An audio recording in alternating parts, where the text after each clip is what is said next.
De nuevo con ustedes, y ahora vamos a dar paso a un vídeo que yo considero totalmente imprescindible. Es un vídeo que me parece que fue hace 15, 20 días en el Congreso de los Diputados.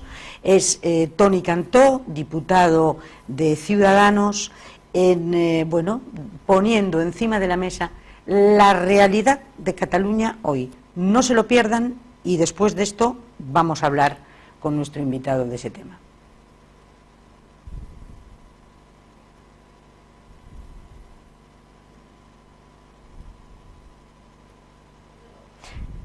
Cuéntame, Luis, ¿qué te parece? El vídeo, el vídeo es impresionante. El vídeo es impresionante y aparte es buenísimo que esto salga a la luz. De hecho, tiene que salir a la luz con muchísimo. ¿Por qué está pasando?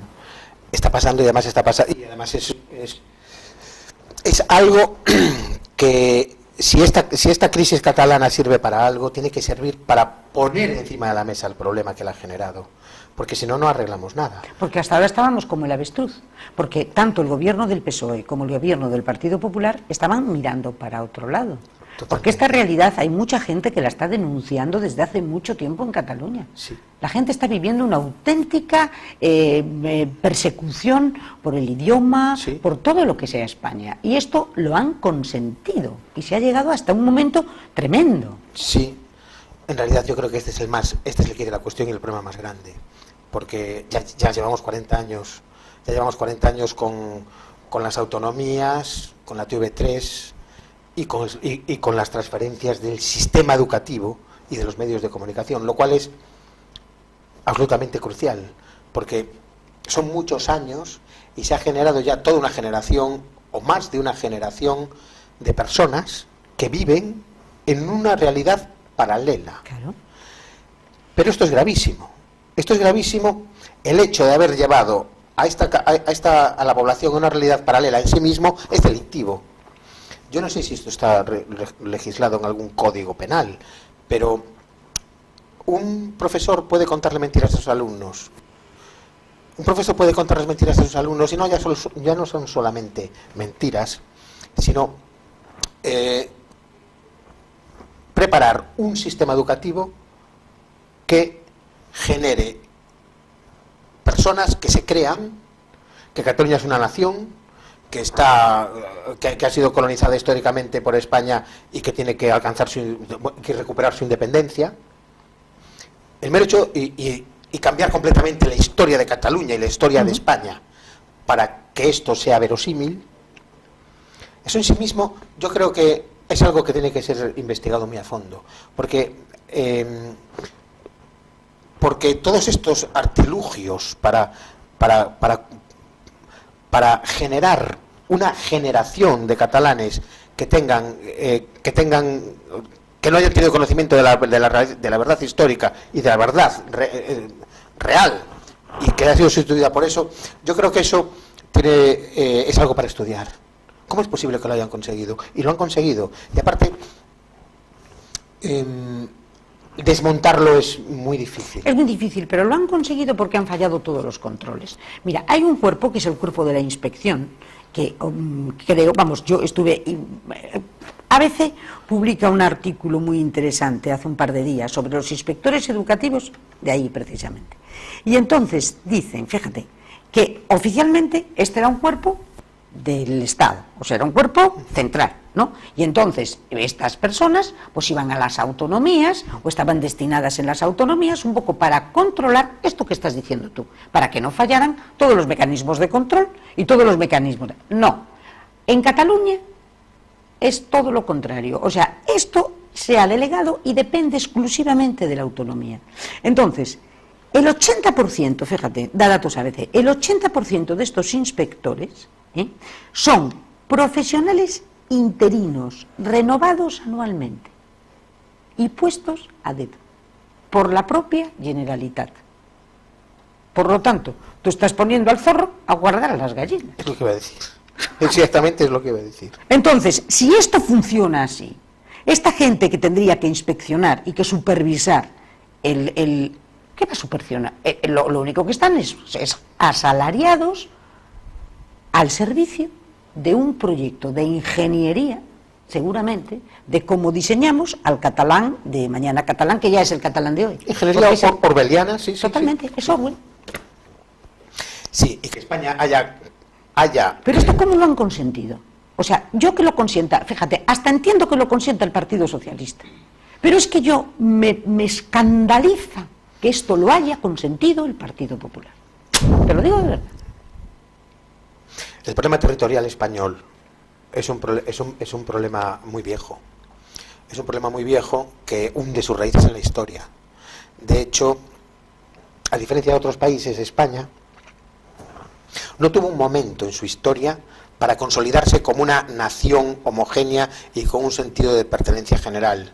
No lo tuvo porque, piénsalo bien, estuvimos desde el 711 a 1492 con la Reconquista, que son demasiados siglos. Durante esa Reconquista nacen los reinos cristianos, pero esos reinos cristianos nunca interaccionaron entre sí a nivel bélico para ver quién mandaba, porque todos tenían trabajo que hacer, que era la Reconquista.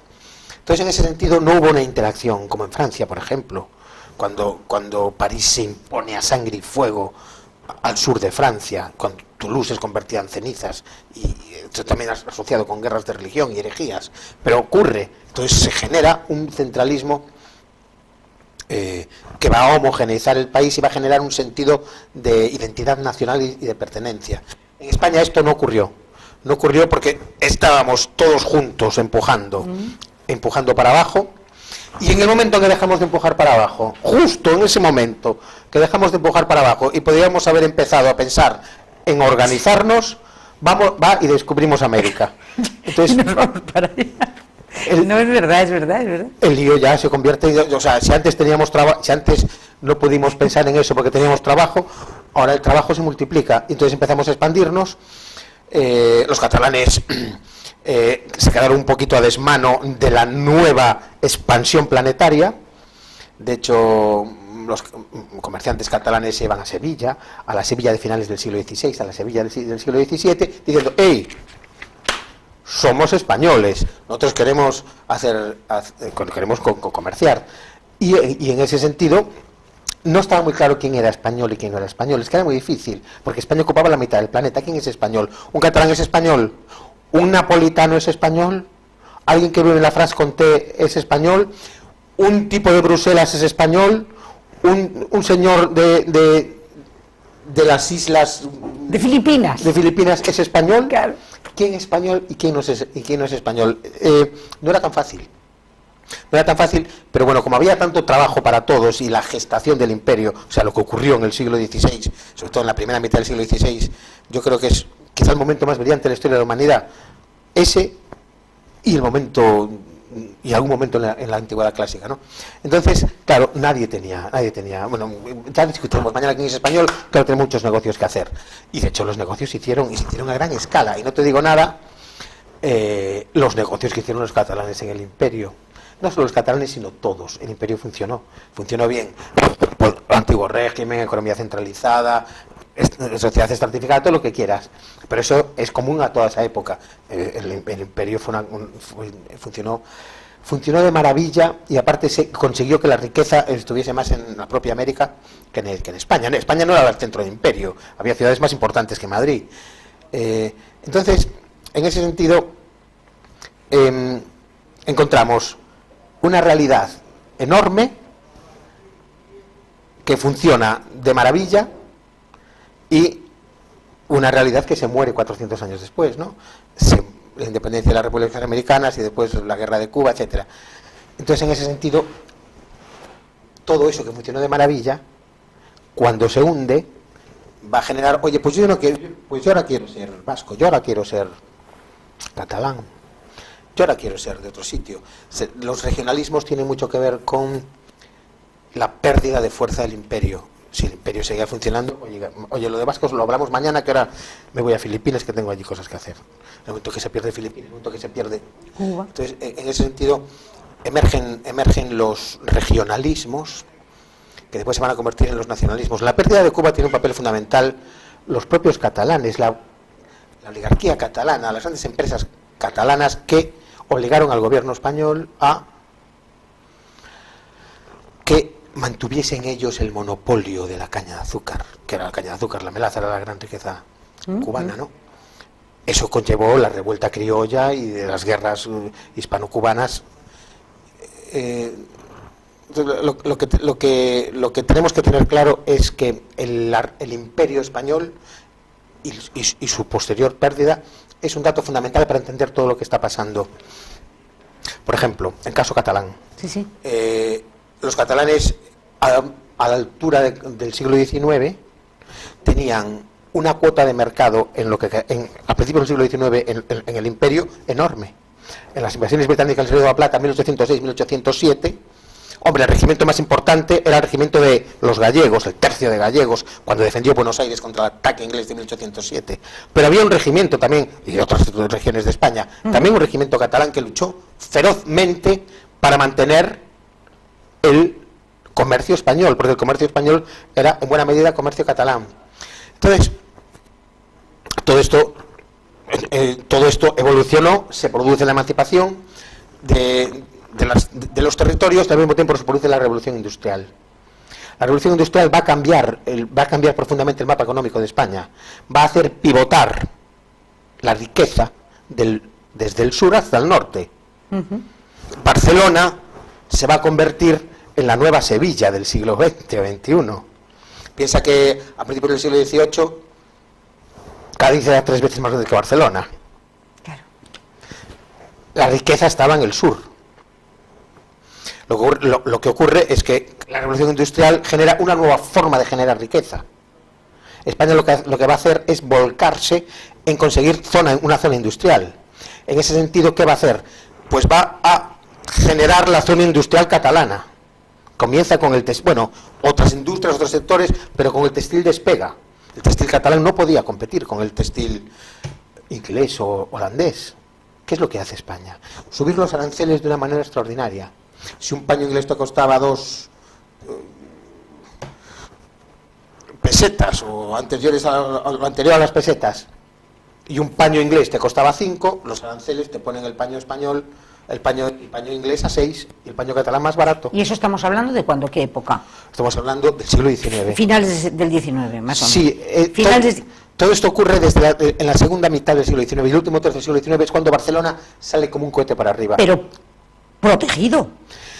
Es un con la protección del propio Estado. Es una estrategia del Estado, es una estrategia española. ¿Qué consigue así? ¿Qué es lo que consiguió así España? Consiguió crear una zona industrial textil en la propia península, en la propia España, que abasteciese a toda España. Sí. Los ingleses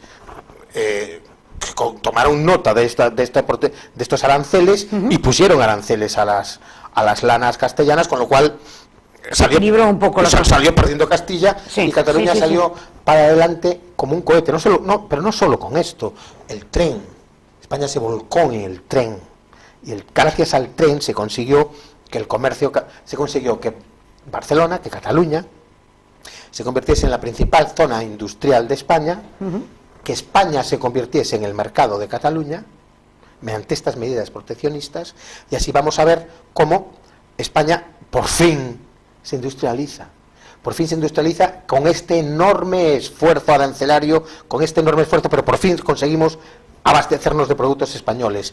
Y así Cataluña, que era una zona relativamente pobre de España, se convierte en la locomotora económica. Esto no solamente fue en el siglo XIX, en el siglo XX también.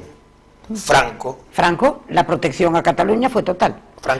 Cataluña se llevó el 40% de todo el presupuesto del INI. Franco lo que hizo fue potenciar ad infinitum la zona industrial de Cataluña, los cinturones industriales de Barcelona. Allí hasta fábricas de coches, todo lo que hizo falta. Y entonces, bueno, la idea era, si tú creas una gigantesca zona industrial, eso va a traer más empresas, y los costes, y empresas satélites, y los costes generales de todo el proceso industrial son más baratos, funcionan mejor, son más efectivos, que si dispersas por toda España las fábricas. Esta es una idea de origen económico que es verdaderamente válida, pero mira lo que está pasando, pero mira lo que ha generado. Muy buena, pero es que resulta que ahora llegamos a la España nos roba. Mira lo que ha Pero generado. ¿qué les roba, señores míos? Es ¿Qué les estamos robando? Es extraordinario. ¿Cómo genera esta barbaridad? ¿Cómo ha llegado hasta aquí? Pues porque ¿Cuál es tu explicación?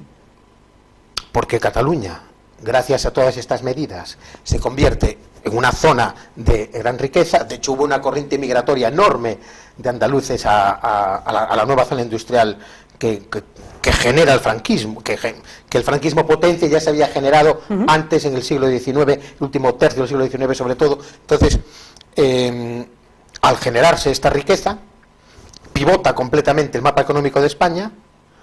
De repente Barcelona se convierte a nivel industrial en la ciudad más importante, y entonces se genera pues la oligarquía catalana va a generar esta idea de que, mira, si ahora nosotros nos quedamos con todo el pastel, pues hacemos el negocio, sin darse cuenta de que eso es totalmente imposible, porque es romper el hilo umbilical entre una zona industrial y su mercado. Es totalmente demencial. Pero yo creo que en el fondo se han confundido ser catalán, que ser catalán es algo magnífico, es algo estupendo, como ser vasco, ser andaluz, ser gallego, se han confundido eso con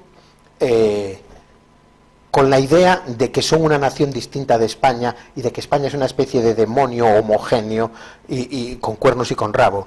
La misma creación de una España demoníaca que vimos en el siglo XIII, XIV, XV y hasta hoy, se actualiza en la Cataluña actual. Es un tema visto con la perspectiva histórica. Dios mío, ¿cómo me haces eso? Pero ¿cómo puedes ser tan desagradecido? ¿Cómo puedes pretender eso después de todo lo que hemos hecho juntos? Claro. Pero claro, eso sería si Cataluña fuese una persona. Pero Cataluña no es una persona, Cataluña es un conjunto de intereses. Sí, es una comunidad autónoma española. Entonces, ¿qué ocurre aquí? Que los catalanes actuales de eso no tienen ni idea.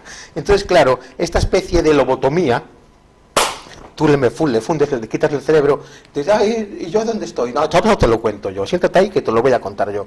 Entonces, claro, se genera este relato alternativo, entre otras cosas, te exonera de ninguna culpa. El catalán que ha estudiado en el nuevo sistema educativo, pues no tiene ni la más mínima culpa. Totalmente tergiversado, le han metido lo que tú dices, le han hecho una lobotomía y andando, y le han metido un cerebro. Y ahí, espérate, que ahora te voy a decir yo lo que tú vas a ver.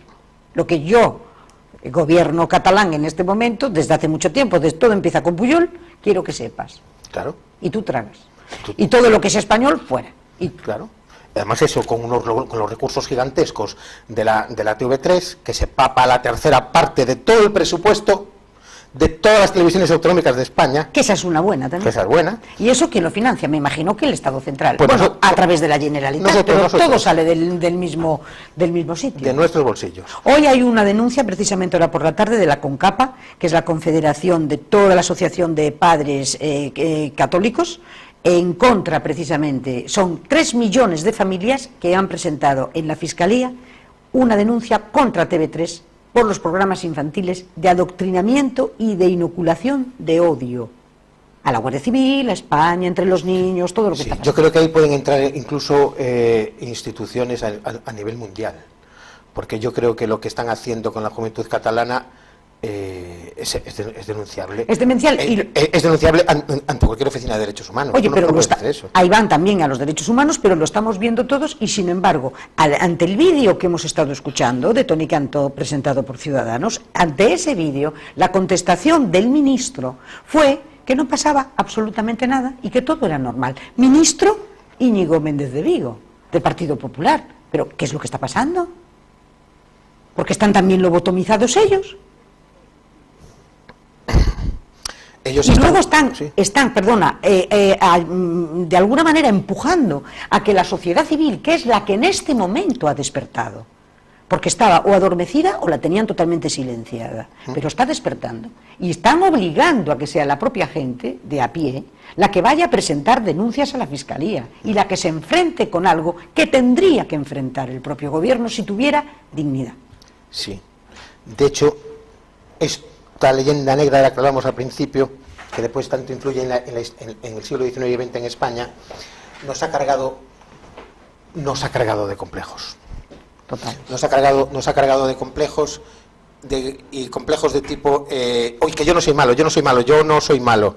Claro, un gobierno español que pretende no ser malo, o que lo que pretende es que no le achaquen pues 1000 cosas políticamente incorrectas, pues acaban generando estos tristísimos espectáculos, como que se haya consentido esa transferencia inconcebible en educación. Lo políticamente correcto. ¿Tú crees que educación tendría que recuperar, Luis, tú como parte del mundo educativo, ¿tú crees que debía de recuperar el Estado la competencia? ¿O debía por lo menos de tener una inspección? ¿Cómo ves tú? Hombre, claro. Bueno, es que le estás preguntando a alguien que tiene una idea muy distinta de España. Yo creo que el Estado de las Autonomías ha sido el error más grande de la transición. Sí que había entidades territoriales con idiomas autóctonos, lo que quieras. Eso se tenía que haber hecho de otra manera. Se tenía que haber descentralizado, pero nada más. Se tenía que, en el caso de Cataluña, Galicia o el País Vasco, que querían que no se pierdan estas lenguas, o todo eso, claro que se tenía que haber trabajado. Pero lo del café para todos es un disparate total. Pero no es lo que hace para todos, sino la propia existencia de las autonomías que sustituyen al Estado, porque no hay presencia del Estado, no hay presencia del gobierno, no hay presencia del Estado en las autonomías. Entonces, en ese sentido, esto es suicida. Ahora lo que nos está salvando es el propio carácter aberrante de la independencia de Cataluña, la imposibilidad material a nivel económico de conseguirlo. Pero si no hubiésemos ido a una confrontación mucho más. Y la aplicación de un 155, que menos mal que estaba ahí, porque les ha costado aplicarlo, pero por lo menos lo aplicaron. ¿El problema catalán lo podemos tener en Galicia? Desde luego, la estructura institucional claro que lo puede, claro que lo propicia. Nosotros estamos igual. La diferencia es, bueno, los gallegos no somos catalanes. Los gallegos tenemos convencer a un gallego yo creo que lobotomizar a un gallego es más difícil, ¿sabes? Porque somos muy desconfiados para que nos venga a lobotomizar a lo loco. Pero, y por otro lado, en este momento, Galicia no está por encima de la media española económicamente. Está más bien por abajo, no, pero bueno, estamos bastante bien, cada vez mejor, estamos casi en la media. Pero, en todo caso, claro, los que se quieren independizar son los que manejan el parné, los otros que tal me independizo mañana. Entonces, en ese sentido, las ansias de independentistas son menores. Claro, porque ¿a dónde voy? Hay una editorial hay una editorial de Charlie Hebdo, esa revista que se hizo célebre por la matanza y por Mahoma y todo, la conoces. Hay una editorial con el tema del referéndum catalán, le dedicaron la portada, que es una portada muy divertida en la que aparecen unos terroristas corsos con sus capuchones, todo es una caricatura, ¿no? Diciendo allí mirando de frente, y el letrero pone: los catalanes más tontos que los corsos, como si fuese. Y entonces los terroristas diciendo: exigimos un debate sobre esto, ¿no? Y después viene una editorial sin pérdida. Lo que viene a decir es, qué bonito lo de la independencia. Ay, sí, los pueblos tienen derecho a independizarse y además a la defensa de los valores propios y autóctonos. Qué bonito cuando lo dice la izquierda. Televisión a la carta de Televisión de Ferrol. Flores Chiruca. De la población islámica y los valores franceses, entonces es horrible, va de retro Satanás. De repente lo dicen unos que se presentan como de izquierdas, bueno, es un pupurri increíble. Y dicen, ay Dios mío, que estamos completamente colonizados y esclavizados por el Estado franquista. Como saben, los españoles son malísimos. Además, esto es franquista.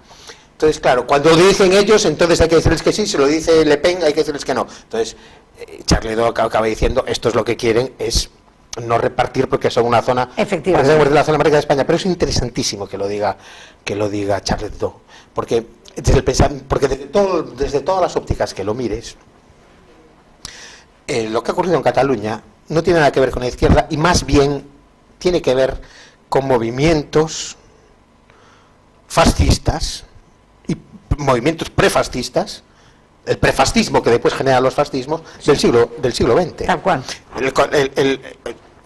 La hermetización del sistema educativo para producir personas con pensamiento único, la burbuja en la que ha pretendido los medios catalanes cerrar a Cataluña para que ya no llegasen informaciones sobre el mundo real y crear este mundo alternativo, todo eso, y después los movimientos de masas y las banderas, es fascismo todo puro. eso es lo que hizo Hitler. Y además, ¿qué? Darle de repente validez a un pucherazo, porque lo del 1 de octubre puedes llamarlo como quieras. Estaba la pelea, que haga un referéndum, que no lo haces, que te digo que lo hago, que no lo hago. Al final, pues no lo haces, pues sí, no. Salen los polis, 2 heridos, 900 heridos, bueno, en fin. Pero en todo caso, después darle validez a ese referéndum, que hemos visto cómo iban a los centros de votación con las urnas llenas. Ha sido patético. Darle validez a eso, que como lo están dando ahora, el mandato popular del tal, darle validez a eso no es ninguna broma. No es ninguna broma. Eso es fascismo. Cuidado, eso es fascismo. O pretender hacer la República Catalana tal como la han hecho, mediante este adoctrinamiento y mediante esta usurpación de las funciones del Estado de Derecho, saltarse el Estado de Derecho y inocularle a los niños que saltarse el Estado de Derecho es lo que tienen que hacer. Eso es fascismo, eso es peligrosísimo. Esta caracterización de España como el demonio, Francolán, esto sigue siendo franquismo, esto sigue siendo franquista actualmente, que por cierto el pensamiento de izquierda español se ha puesto como un demonio contra esto. Sí. Los dirigentes históricos del PSOE han hablado, chapó, el propio País, periódico digo, ha arremetido a sangre y fuego contra esta caracterización de España como un país franquista para tener una coartada para el auténtico fascismo. Que eso es lo que está pasando ahora. ¿Por qué? Porque se han saltado las normas de la democracia y del Estado de Derecho en el cual se inscribe una democracia, porque sin Estado de Derecho no hay democracia. Entonces, pocas veces habíamos visto una utilización tan certera de la leyenda negra. Mira, vamos a hacer una cosa. Dicen, vamos a caracterizar a España como un Estado represivo, violento, totalitario, una dictadura franquista. No, ellos son los malos. Nosotros, como somos los buenos, vamos a legalizar un pucherazo, vamos a saltarnos el Estado de Derecho, vamos a reventar todo el funcionamiento estatutario del Parlamento, etcétera. Pero total, como luchamos contra Franco, somos los buenos. Eso es fascismo. Y además no hay que haber estudiado en Salamanca tampoco para verlo. Quiero decir que es muy fácil de detectar, y yo lo que creo es que esta crisis catalana tiene que conllevar una relectura profunda a nivel filosófico de los mecanismos que se han puesto en juego y de dónde está en realidad ahora la lucha por la dignidad universal del ser humano, esa cosa que todos nosotros queremos, ¿no? El progreso, el bienestar material para todos. y los derechos humanos y la dignidad, la libertad, etcétera, ¿dónde está ahora? Porque ahora se ha superpuesto a una reflexión filosófica, se ha superpuesto un montón de pegatinas y de eslóganes totalmente basados en la leyenda negra y en la leyenda negra y en intereses espúreos de las clases dominantes de querer tener más control y más dinero. Entonces, en este momento hace falta más que nunca una reflexión filosófica sobre el asunto, porque en el siglo XX ya está hecha, en el siglo XX lo vimos de otra manera, bueno, ya está hecha, seguramente está hecha parcialmente, pero bueno, nos ha quedado un poco claro lo que fue el siglo XX. Pero ¿qué está pasando en el siglo XXI? ¿Quiénes son estos? En el siglo XXI, Luis, yo estaría horas hablando contigo, horas, pero desgraciadamente yo creo que ya hemos llegado al final. Ya nos han avisado 2, 3 veces, nos han dicho ya tenéis que terminar, y yo no sabes lo que siento terminar, pero es que me quedo con todas las reflexiones que estás haciendo ahora y sobre todo la que tenemos pendiente. Replantearnos qué somos, dónde estamos, a dónde vamos. ¿Y tú crees que tenemos mentes pensantes, por lo menos en los gobiernos, como para que esto se lo planteen? Sí. ¿Sí? Rotundamente sí. Sí, vamos bien. O sea, ¿tenemos esperanza? Hombre, claro que sí, vamos de maravilla. Vamos de maravilla. Esto comparado con lo que hemos pasado en el siglo XIX. ¿Verdad que sí? Esto, bueno, aún menos en el siglo XX, aún menos más. Sí. Luis, te agradezco muchísimo que hayas estado dándonos esta lección magistral desde el principio hasta ahora mismo. Muchísimas Te gracias. emplazo a la novela, Ah, sí, porque desde luego uno de los puntos de presentación de tu novela tiene que ser Ferrol. sin duda. Y este plató, si seguimos aquí, Hombre, desde luego aquí la presentamos. si Dios quiere, sí. Y todas las ideas que tengas, y ya sabes que aquí estás en tu casa. Muchísimas Esta es tu gracias, casa Pepe. para que nos enseñes todo. Muchísimas gracias. Para mí siempre es un placer venir a verte y muchas gracias por darme esta oportunidad. Muchísimas gracias a ti y muchísimas gracias a ustedes. Nos pasamos un poquito de tiempo, pero yo creo que ha merecido la pena. Buenas noches. Fenomenal.